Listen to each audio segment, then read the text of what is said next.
Alright, welcome back. Today I'm going to be taking a look at part of the Wave 1 of Playmates toy line from way back in 1993. Except I'm not looking at the figures. Today we are looking at the Wave 1 ships. Going to start off first, we have the Romulan Dreadnought Warbird Cruiser.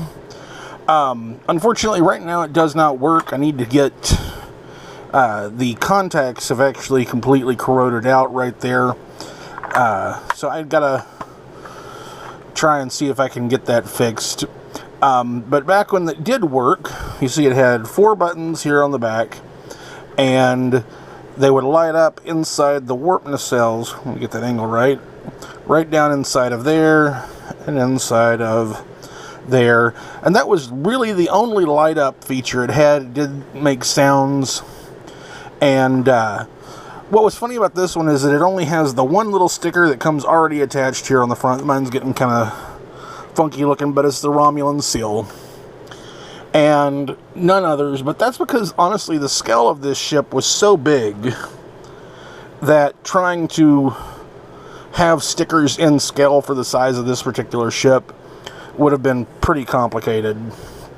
So, the next ship was the Klingon Vorcha attack cruiser. This one, again, I got a battery issue, some corrosions going on, and this one's real close to where it's not quite as bad, so I might actually be able to fix this up, and we'll get to that at the end of the video. The 4 buttons were located there on the neck. It had the nacelles lighted up along there.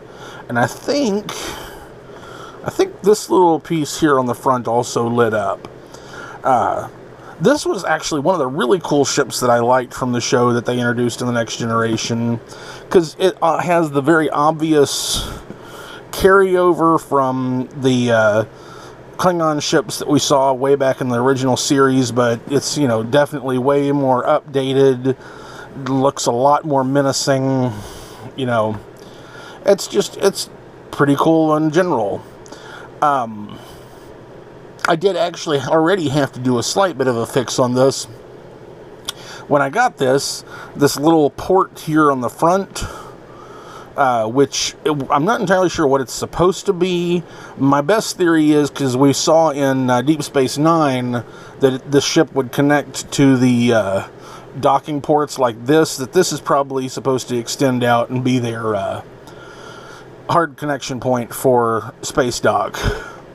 But this piece was completely broken off, and I had to actually repair it, and I had to use some different plastic and paint it to match the color as well as I could.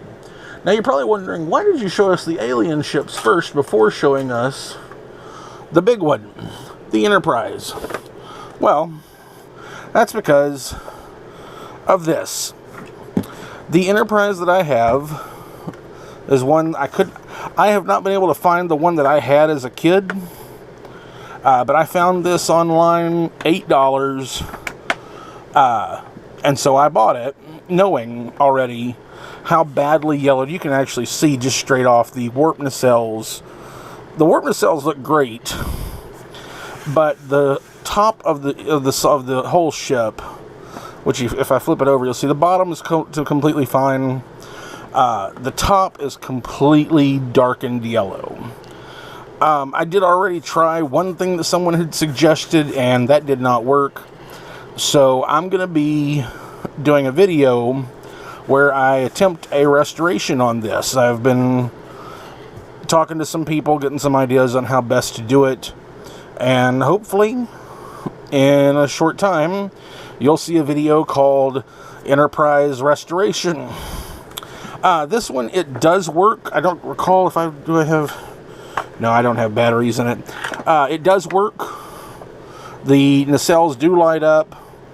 That was the only part of this ship that lit up. Nothing else. It doesn't light up on the saucer section or anything. But if you want to see it working, you'll have to wait until I get that restoration video up. So hopefully that will be coming in just a few more weeks. Keep an eye out. Alright, well, thank you very much for joining me and my Playmates Wave 1 Starships. I'll see you next time.